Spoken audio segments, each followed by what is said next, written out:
Hi guys, welcome to the ISTP Mom channel. I'm your ISTP Victoria, and I am here today to talk about pregnancy and essential oils, what essential oils to avoid and what essential oils you can use for what, and why you don't want to use certain essential oils in your pregnancy. Like and subscribe if you want to keep seeing more content from me like this, and we appreciate your time watching us. I will say I'm going to put a few links to my favorite oils and my favorite brands of oils. I don't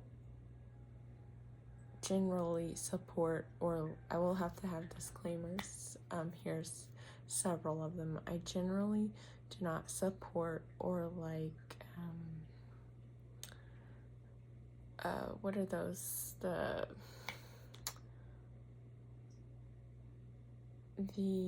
pyramid schemes. I don't support pyramid schemes of any kind.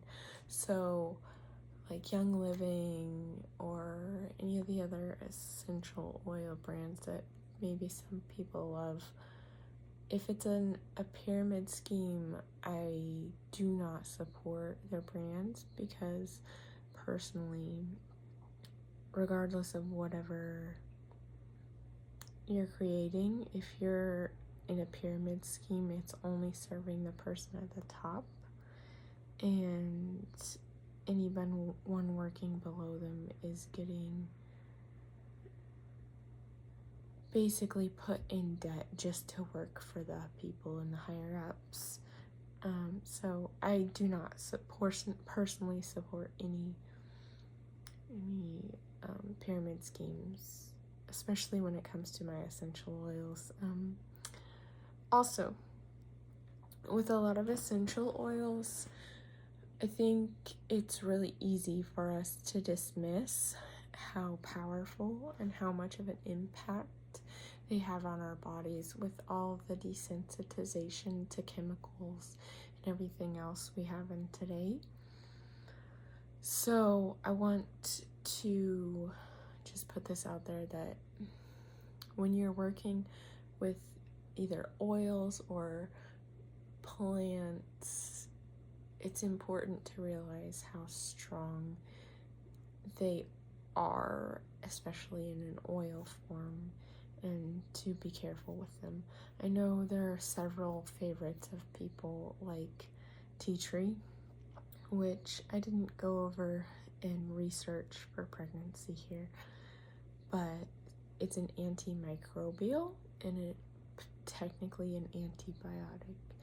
And a lot of antimicrobials and antibiotics are not you don't want to use them consistently, so having them in things like your toothpaste or your lotion and body wash, and then also your house cleaner, that's a large load of antimicrobials and antibiotics. You're technically antibiotics almost, that you're taking every day, and your system will eventually end up being resistant to other things and the ability to use that when it's needed. So I believe in really being careful and respecting these oils and their ability to help and hinder us.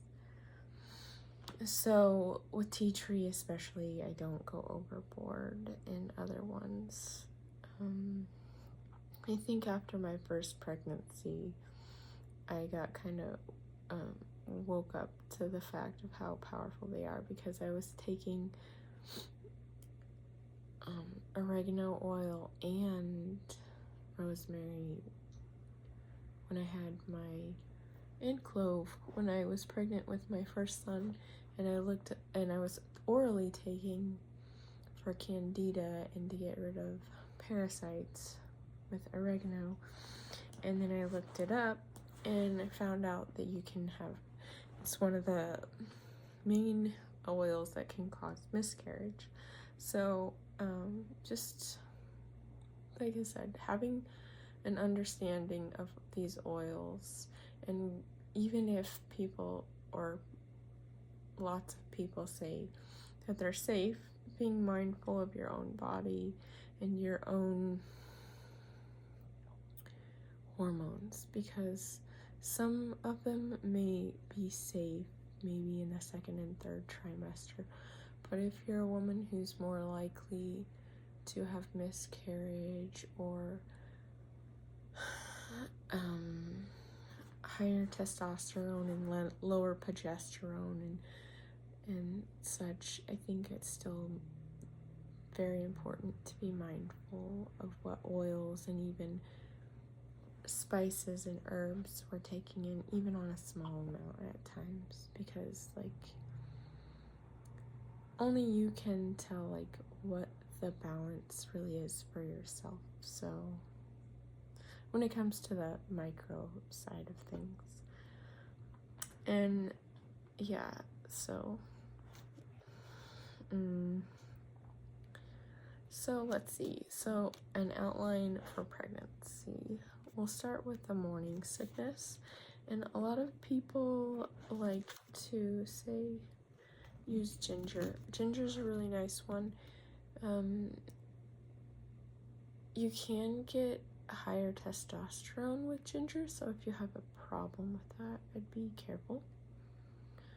And peppermint, I've heard that you don't want to use peppermint a whole lot in pregnancy.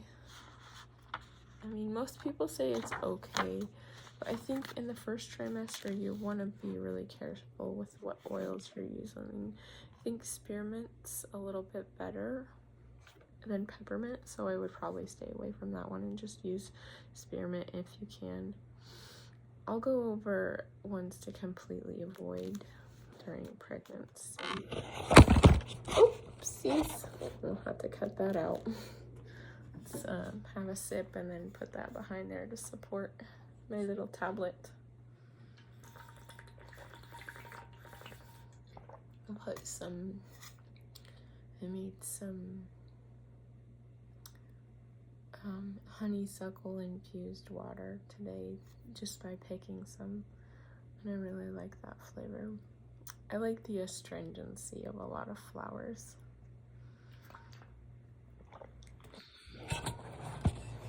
Yeah, I think like with that, even rose in some places in aromatherapy is, I need to look more into a lot of the ones that are on this avoid list and exactly why. I think it might be in deeper layers of Eastern medicine, but I still think it's important to be aware of that these might not be as safe as the traditional medicine or studies are showing. So, because there are other things that traditional medicine also gets wrong. They're like, you shouldn't take organ meat while you're pregnant. Well, why is that? So we won't get into the philosophies of the birthing system right now, so we'll do that in another video. Because that'll be a little bit of a rant, I'm not gonna lie. And that I don't have time to do that, and I have a long list of pregnancy oils to use and not use, mostly not use. So, okay, so we were on the morning sickness, so ginger and spearmint. And then so it says to dilute with a carrier oil of your choice.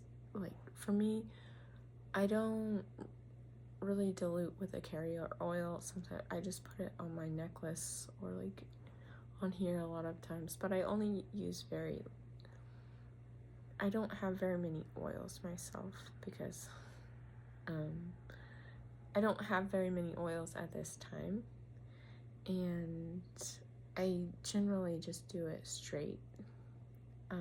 There are a lot of ones though, especially if you have really sensitive skin, that you're not gonna want to do that or a sensitive nose, because it can be really overwhelming. But yeah, I like the lava bead really well. I thought at first when I tried it didn't work at all, but now that I finally have another oil and I put it on here and I'm like, oh dang, it really works well. And it might just be because I'm used to the little pads in the metal diffusers, but the necklaces are a lot heavier since it's a whole like locket pendant. And if I lean over instead of squatting, it like ends up potentially like chipping your tooth, and that's not, especially if you're like running after a 2-year-old. So not always a good look for moms. So I recommend the beads. This was on Amazon for like $8. I can link it in the description if you like, which I will. Shameless plugging. But okay, so dilute with carrier oil of your choice and desire. I like personally avocado oils. I don't like vegetable or seed oils because they're toxic, and why would you put that on your skin when your skin is like your largest organ and it does absorb toxins?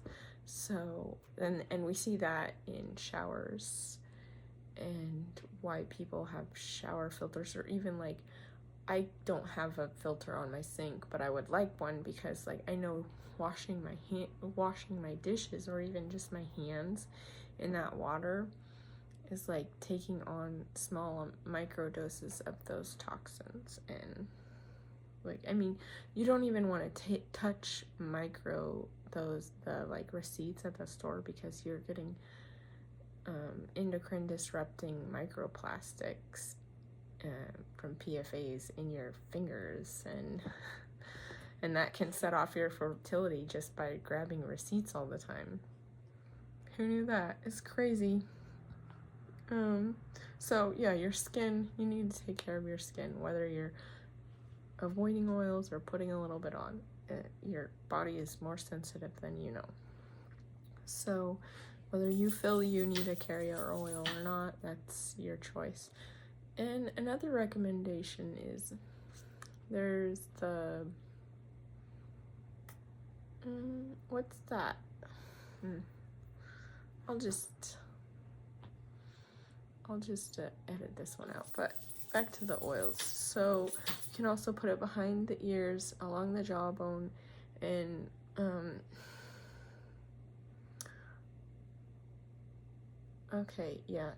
the jawbone and the ears. But yeah. Okay, next, for constipation, you're gonna have orange, lemon, peppermint. I'm just gonna have to keep scratching out that peppermint. I wrote it down and I didn't refine my notes, so don't use the peppermint.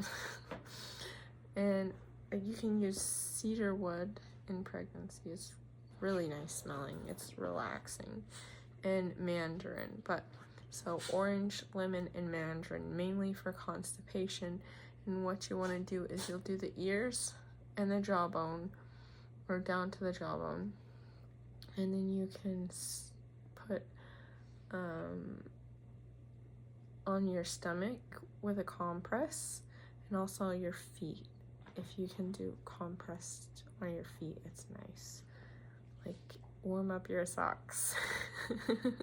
Don't put it in the oven too long. I know a lot of you probably use your microwave, so that's a pretty safe way. Just make sure they're clean socks so you're not making your oven or your microwave stinky.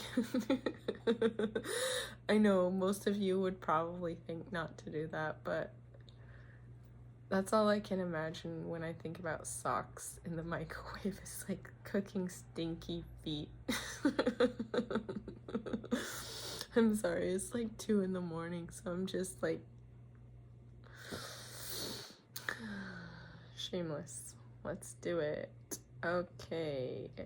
For the constipation, you can make a blend of 6 drops with the orange, tangerine, and spearmint and rub them on your stomach.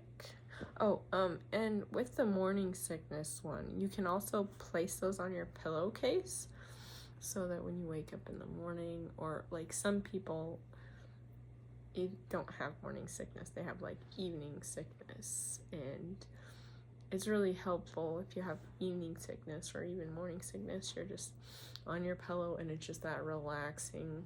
I used to use lavender a lot. Don't use lavender. We'll go over that a little bit later. So the constipation, you rub that on your stomach and then your colon area, and then that can be applied multiple times a day. Okay, here's another thing. With constipation, it's usually a sign of and also preeclampsia, by the way. So if you have swelling of the feet at all, you want electrolytes, and specifically magnesium for constipation especially. And headaches. It'll cause headaches here if you have headaches, muscle spasms or cramps, like Charlie horses. And then we'll go over sleep difficulties next, but sleeping difficulties where you're completely exhausted but you can't sleep, you're deficient in magnesium. And I'm gonna make a video about essential vitamins and nutrients in pregnancy, so we'll do that one too, but I'm just gonna go over these ones a little bit. One of my favorite ways to take my electrolytes is a keto chow, or the fasting drops. You can get them on Amazon, ranging from like $14 depending on the size to like $30, and all it is water soluble, salt based electrolyte, so you don't have to have that nasty goo. And I will put the keto chow for either magnesium or just the electrolytes themselves in there, and it's much more cost effective than Element. Sorry, Element, if you guys sponsor me someday, that's that, but mommy's got a budget. Go keto chow, right?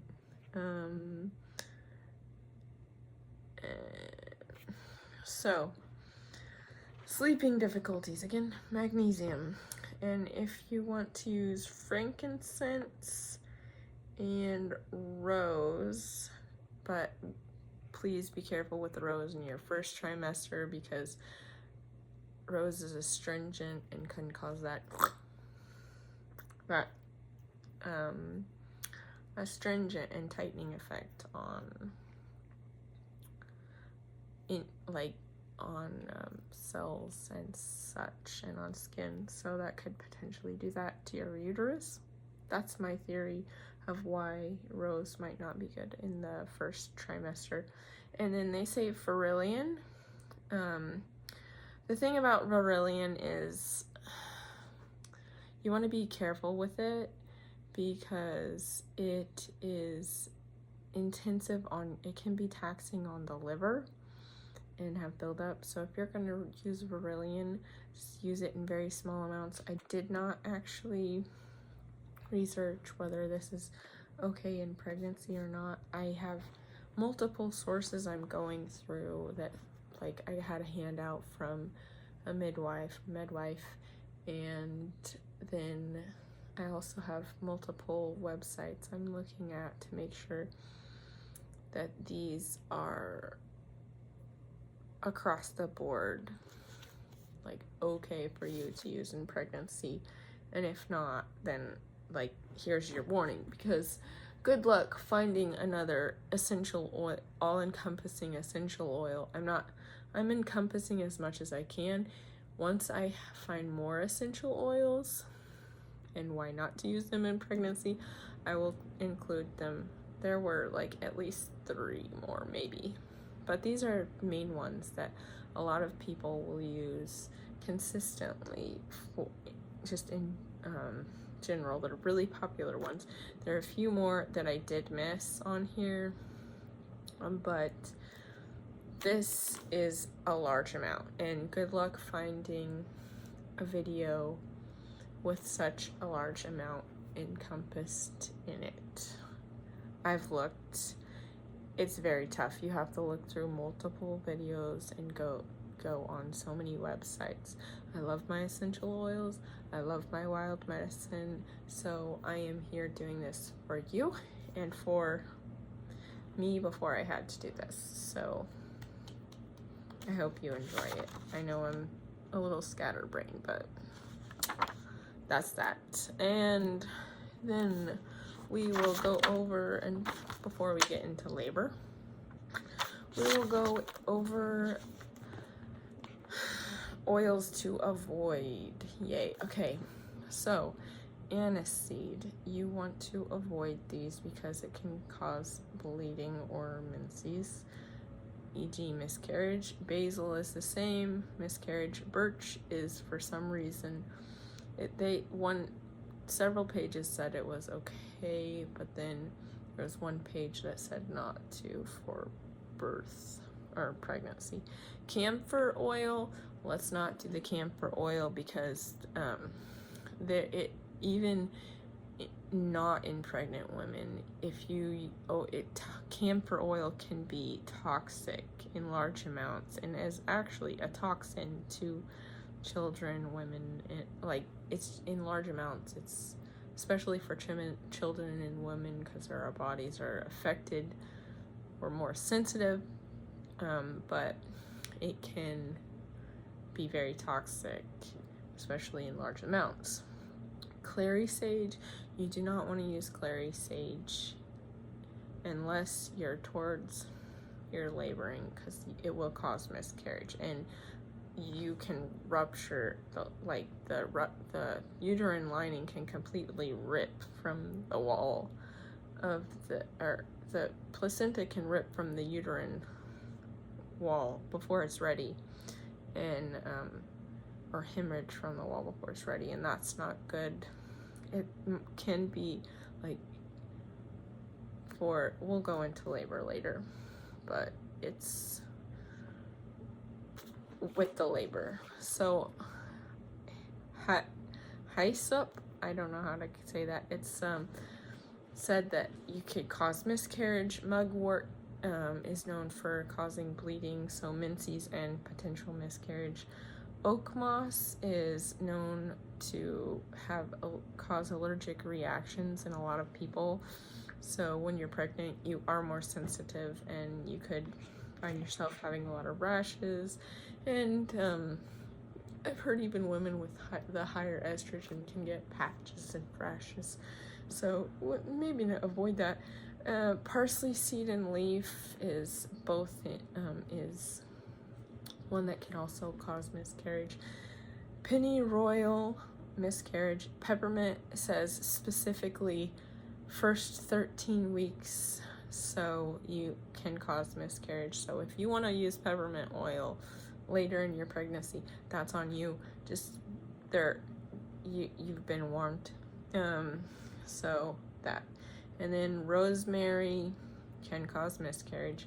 Rue, miscarriage. Sage is very well known for its properties when it comes to women's menstrual cycles and regulating that, so it will cause miscarriage. Tansy is menses and miscarriage. Tarragon is to be avoided because it can slow blood clotting possibly, and that could be dangerous in pregnancy. Where were we? Thyme. Most places say thyme is okay to use, but there was one page I found that didn't agree, so I'd be careful. Wintergreen, you don't want to use wintergreen a whole lot for pregnancy or breastfeeding because you can get the mincy blood flow or miscarriage. So, and then woodworm can cause contractions, which can lead to miscarriage. Clove causes high testosterone and contractions, and is also unsafe for baby. It can, okay. And juniper, it says it might interfere with the uterus and fertility and cause miscarriage, so be careful with that. Marjoram can cause menses, so miscarriage. Chamomile is one that's readily thought as being safe, so if you do that, make sure it's in the 2nd or 3rd trimester, and it can possibly miscarriage in high rates and heighten their rates of miscarriage and pre-birth. Oh, that's what it was. Yeah, sorry, I take shorthand notes. Fennel is preterm. It can cause preterm labor and also damage the baby's nervous system. So all of us that have been drinking fennel tea for breastfeeding, let's stop that, because I've done it before. There's still a crap ton of fennel in my cabinet, and apparently not only can it cause nervous system damage to the baby,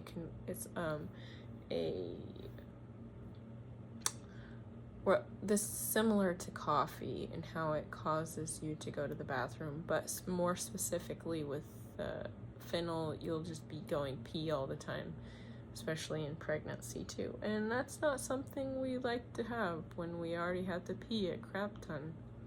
Sorry. I'm avoiding drinking too much right now, so I don't have to stop this video. Okay. Fennel. Cinnamon oil. It can cause high testosterone and contractions, so let's not do the cinnamon oil. Yarrow can reduce fetal weight and relax the uterus into causing a miscarriage. And aloe, specifically aloe juice too, can cause miscarriage and birth defects. Like, who knew aloe could do that? So, crazy shit. Bay leaf, I couldn't find a whole lot on it, but possibly the 1st trimester, avoid it. And then elemi is, you can have in pregnancy, infants, and young children. It should be avoided for sure. That's just across the board. Garlic can, in large amounts, especially as oils, can cause bleeding increase. So let's, and geranium, I'm using geranium right now. I like it. I love it. It's been very relaxing for me, especially going through a lot of stress right now. It's been great. I just got it a few days ago, or yesterday, and it's very calming. Kind of smells like a soapy grandma, like kind of like if you like juniper or jasmine, I feel like you'd like this, especially if you like jasmine, which is one that they actually recommend not doing, which is sad because I do love my jasmine. Ooh, violet. I forgot to research that one. I like me some violet too. That'll have to be another one. Oh, garlic, geranium, yeah. Oh, time to go to bed. Dandelion root is it's usually known as a detox, and so it's recommended neither for pregnancy or breastfeeding. Lemongrass is really good for women's hormones and regulating flow cycle. so it will cause your menses, and you don't want to lead to miscarriage. I've had days where I made lemongrass dishes and didn't realize I put quite so much in there and had like little cramping and lower back pain, and I'm like, oopsies, I overdid that, don't want that. So yeah, watch it with the lemongrass, even in your dishes. So pine is also one that's not great for pregnancy. I couldn't find why, but the one website that was linked to aromatherapy said it's not good. And red clover is another menstrual cycle regulator, so you don't want to take that because it could cause miscarriage. Rose, it said you should avoid in your first trimester, but it's a pretty good one if you like grandmas. No, rose is pretty good. I really like wild rose specifically for myself because it's got that astringent like the geranium. Basil, no. And the funny thing is, I've heard a lot of pages and places say that basil is okay and will even increase your milk supply, but on here it says not to breastfeed or in pregnancy. And it's funny because I bought this large when I was breastfeeding. Before I found out I was pregnant, I found this large bottle of, it might have just been the brand too, because it didn't smell like basil to me or my husband, but basil oil that we were going to use in the house to put in. We have a rainbow, so the canister just kind of, while you're vacuuming, it kind of diffuses and helps filter the air and make it smell better in the house. So we were going to use that, and I swear I would only, even when we first got it, I could smell it just sitting in the cabinet closed, and it would make me so sick in the first trimester. I was just like, this is the worst thing ever. So I think there really is something to the basil, or we just got really crappy basil. If you see a really cheap brand of basil oil on Walmart, the 4-ounce bottle, don't get it. It's gross. And Yaling is one that is not thought as unsafe in pregnancy or breastfeeding, but you should definitely wait till the second trimester. And one thing, I'm very biased against Yaling because I once bought they have them at Walmart. It's really popular, earthy brand that still has fragrances in it. But I got it, and out of all of that brand line, that one literally burnt the shit out of my scalp. Like, it burned even when I was in the shower. Like, it was actively burning my scalp, and my scalp was so, like, had sores and was so dry after it. So I think I have an allergy to the flower. But so be careful if you want to, like, you can always like do skin tests too with like a diluted version before you like, I learned my lesson when I first got oregano. I literally put it on my body like it would other oils, and then dropped it in my down the hatch straight, multiple, because I was used to like taking frankincense and rosemary like it's nothing, and then all of a sudden I like bee stings all over my freaking body, and it was so hot. I was like, oh my god, this is the worst. I didn't think about it being so spicy, but I was like, this is 10 years ago almost. So you'll learn a lot in 10 years. Also, licorice. No, it will cause miscarriage, and, well, no, it's not miscarriage, sorry. It's potentially can cause, like, the tea, especially if you're drinking even the tea in large amounts, it can heighten your rate or increase your likelihood of having a stillbirth. So watch it with the candies. I know the like black licorice is delicious, but be careful.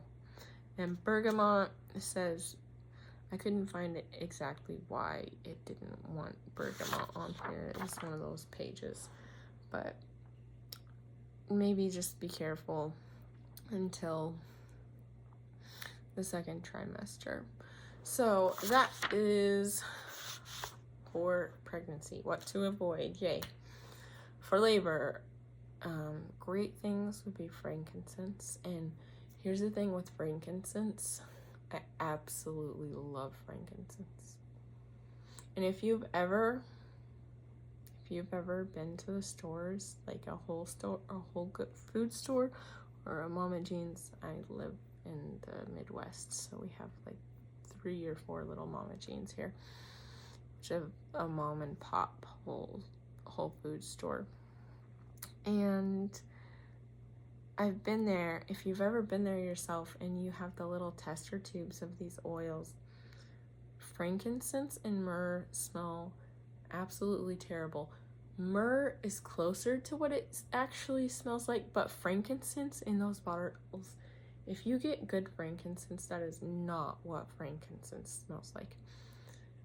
And especially the thing with frankincense is you have to make sure you're sourcing it really well, because it's only grown in very specific areas on one tree that's grows very slowly. So you have to make sure you source it right.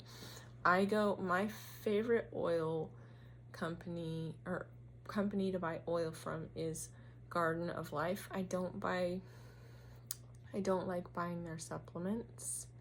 I don't like buying a lot of supplements, and I used to buy theirs until I figured out more about supplements, and we can do another video on that some other time. But anyway, I love their oils because they're really good about being well sourced with their oils, and also having organic plants. And you don't want to be putting a concentrate of a GMO glyphosol.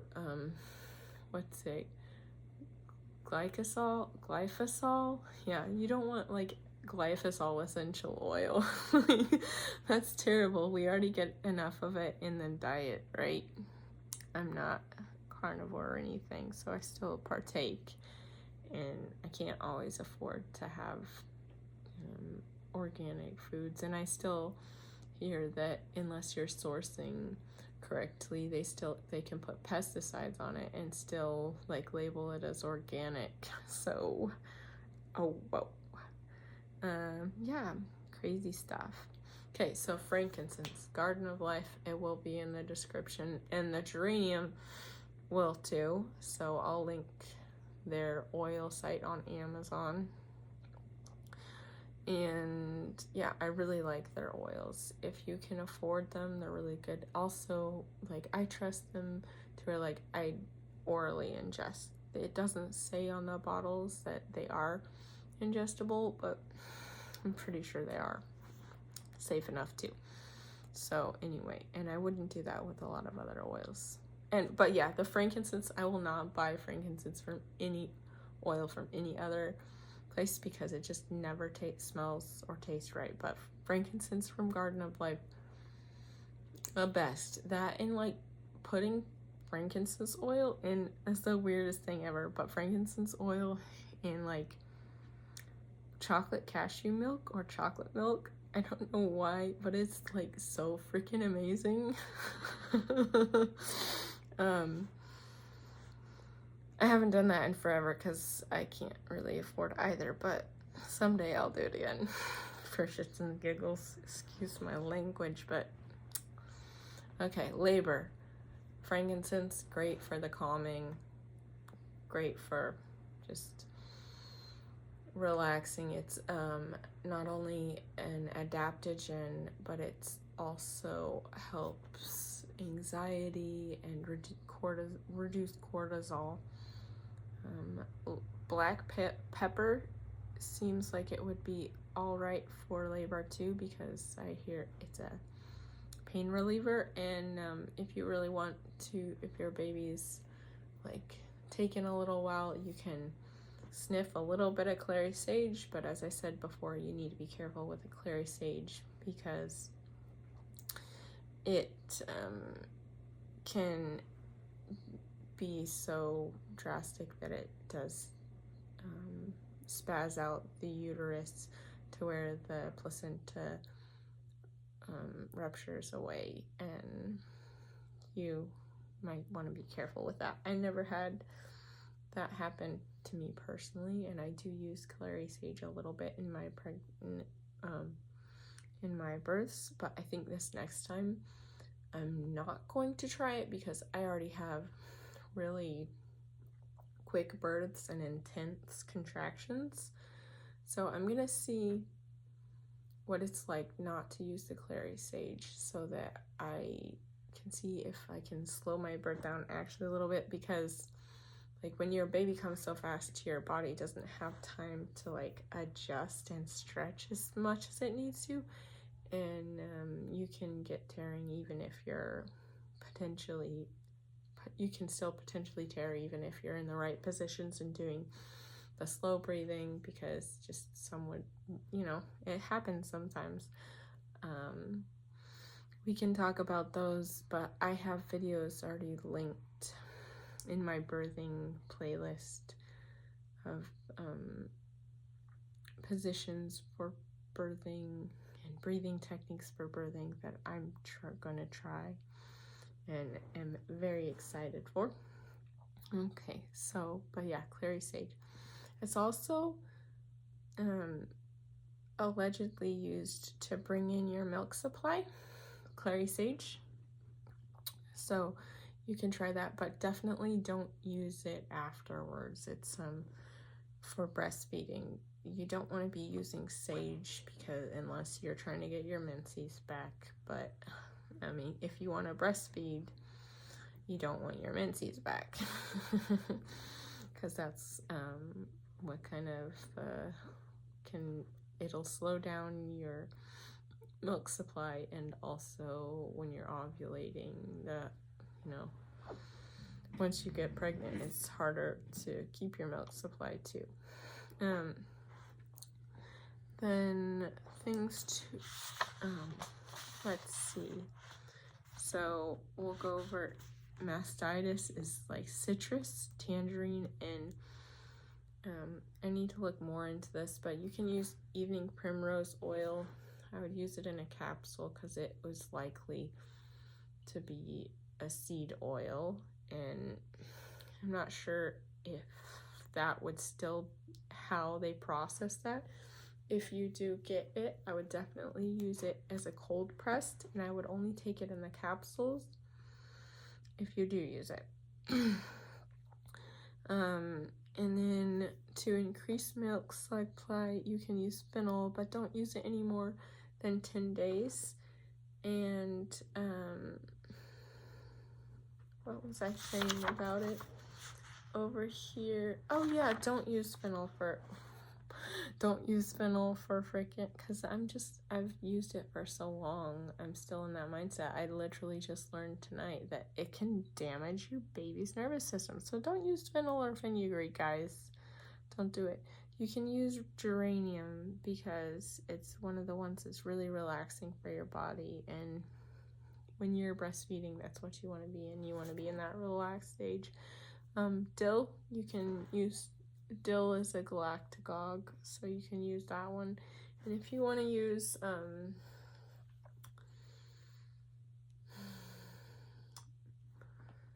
herbs, you can use blessed thistle or milk thistle, and those are usually known as a detox, but they're also a galactagogue, just like dill.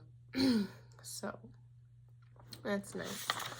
Okay, things to avoid while breastfeeding is cinnamon. So cinnamon will give you a high testosterone, and that's the last thing you want while breastfeeding. Excuse me. Because high testosterone, you're trying to go for high progesterone, and that's not gonna do. Birch, for some reason, camphor, like I said, camphor can be toxic, and hyssop and bergamot, jasmine, wintergreen is not good at all. Let's see. Look back at my notes for why wintergreen was bad. Oh my goodness. Yeah, it just causes a low milk supply. It's one of those things, just like that. And I wouldn't use red clover either. Parsley can decrease your milk supply. Oregano, sage, like I said, clary sage, you don't want to use it after you've brought your milk in. And then aloe or juniper or aniseed, dandelion, and mugwort. And then let's see, any of these that say breastfeeding, no, peppermint. It can reduce, just like the wintergreen, it's still in the it's in the basil family, so like I'd be careful with it. The peppermint, and then let's see, dandelion root, we already did that. Lemongrass, pine, red clover because the minces, basil, ylang, and bergamot for some reason, so you want to avoid those. But the geranium is good, and that's nice that you can have geranium. So yay. And here, let me see if I can find some more in here that I didn't write down from my other list, because I might not have remembered. Okay. Basil. Nope, I didn't have anything else that I can think of. Especially after going through this other list, I was like, whoa, there's so many steps you can't be doing. Oh shit, I was gonna make this into multiple videos. Oh well. We're almost through it. It's a long video. Okay, so I could always just chop it up and put intros on it, but I probably won't do that. Okay, for hemorrhoids, you can use cypress, cypress, and then there's one other thing is like calendula oil. You can use this in, there's a specific type, it's called calendula, and it's good for if you've been pushing, and what happens is the tightness reduces and in that area from pushing so much, and it's like kind of trauma. But and then the calendula oil I'll leave a link down below to what the calendula oil I bought and used, and it helps to strengthen those strengthen the outer layer of the blood vessels and bring it, kind of tighten it back up, and that's really important to helping you recover from hemorrhoids. So definitely do that, and I'll link it below. But you can apply the cypress oil directly to your butt, and I recommend, if you want to look into it, you can also use comfrey and yarrow in your sitz bath. And I hear some women, of course, take at your own risk, because most people avoid drinking comfrey tea, but will happily put comfrey oils on wounds. But I've heard some people saying that they also took comfrey tea while they were recovering from birth. So that's something you might want to look into. And then for postpartum depression, you can do lemon, grapefruit, myrrh, geranium, patchouli, sandalwood, and wild orange are all really good choices and really uplifting. You can put these on the temple and the forehead because these are places that are very, it's almost like that clenching if you have the headaches, so it can be really relieving. It's almost like when you get stressed, just massaging your temples, and that's kind of what I think of when I think of putting oils here. So I was gonna talk about my personal experience with postpartum because, of course, even though we can do oils and things to help us relax, postpartum is real, and I never realized until my last pregnancy, until after my last child, that I was even going through postpartum depression. And it was something crazy because I was just really overwhelmed and frustrated all the time. I didn't feel depressed. I was just anxious and angry and frustrated. So, like, depression and postpartum depression definitely manifests itself in different ways for each person. And I would definitely say avoid caffeine because that can cause testosterone high, which you can lose your milk from that. But also, when you're a woman that's supposed to be like estrogen high, and then you have this testosterone, like, it's like when guys take testosterone, they get ragey.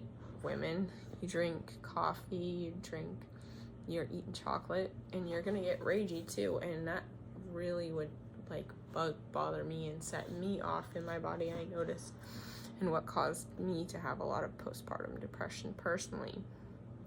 So I definitely would definitely use some oils if you need to, but take some time for yourself if you need that. It's just important, and if you need to talk to someone too, definitely have your support group or someone you can at least reach out to. So, because allopathics and basic doctors and oregano and oils are not the end all be all. We all need people. We all need help, and that's important. There are also pregnancy moderation oils, which is celery, nutmeg, thyme, and jasmine, which are, other than the celery, we already went over the other ones. So that feels good, guys. We got one done. Yay. We did it. I have some more coming out. I have several videos to edit still, and I definitely have a lot of ideas for you guys, and I will be linking things as I go because I figured out that's a nice way to show people cool stuff I use and possibly, live it up. But like, subscribe. Thank you so much for watching. I hope you enjoyed this video and took some things from it. I hope it wasn't too overwhelming. Definitely leave some comments about what your favorite oil is, and catch you on the other side.